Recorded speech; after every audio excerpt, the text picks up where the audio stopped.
G'day guys, I'm putting a suspension lift in my Range Rover today, 2 inches in the P38, and I'm still keeping the bags, but I just thought I'd do a little video on how to change an air spring, and I wanted to simulate what it's like changing an air spring, for example if you're out bush or if you're on the side of the road somewhere. So I'm going to do this little video now. I've gone to great length here to try and simulate what it's like out bush, even though I'm at my home. So I've even grabbed a big old chunk of timber and some bricks. The bricks are more just to simulate a long bit of timber if I need a bigger bit. That's all I had here. So I'll do it. What I'm going to do is I'm going to try and change an air spring. I'm going to leave the wheels on as well. You don't need to take the wheels off to change an air spring in these things. Theoretically it should only take you 20 minutes.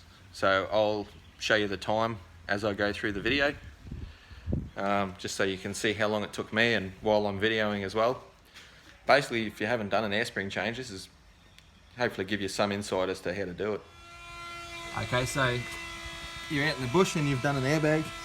What I've done is I've just jacked the diff up high enough to lift the car off the ground and put a lump of timber. As you'll see, the lump of timber's down there, but I've used an axle stand because I'm at home.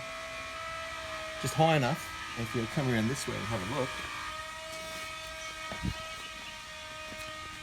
so that you can get access to the airline there and the R-clip, which is further in there.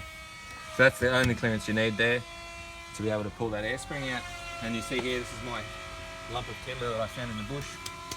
I just got it there for backup now. I've actually used an axle stand just because I can. Okay, so these are the two tools that you can get your air springs out with in the back of these things. In the front, the only tool that you need that's different is a 13mm spanner. To remove your rear air springs, you have your airline in here, so you'll use your screwdriver to push the little collet in and you'll pull the airline out. So I'll do that right now. These airbags have not been out of this car in about 5 years, so hopefully it all goes quite easily, and I'll give you some vision of it without obstructing. So you push your collet in, hopefully I've pushed that in. There's my airline, so I've bent a little hook in this coat hanger wire. And I don't want to knock the cameraman out here. There's the airline, it's out. You can see that's out there. And the next step, your little coat hanger wire is also handy for this, if you can get your airline off your hook. Like that. So you've got your R-clip further up in here. If you can hook onto it, like that, and literally pull it out. That's all that holds the airbags in at the top. I'll put that over here. And then I'll get underneath and show you from the bottom.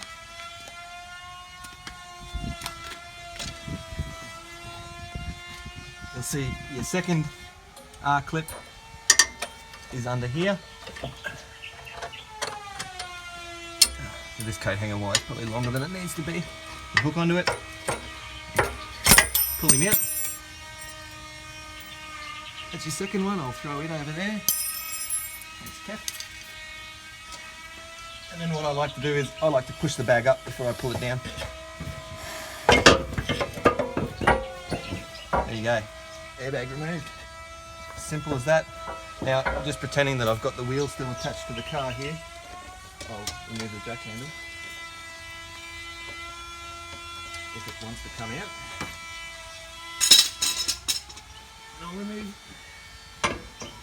the air spring from the front.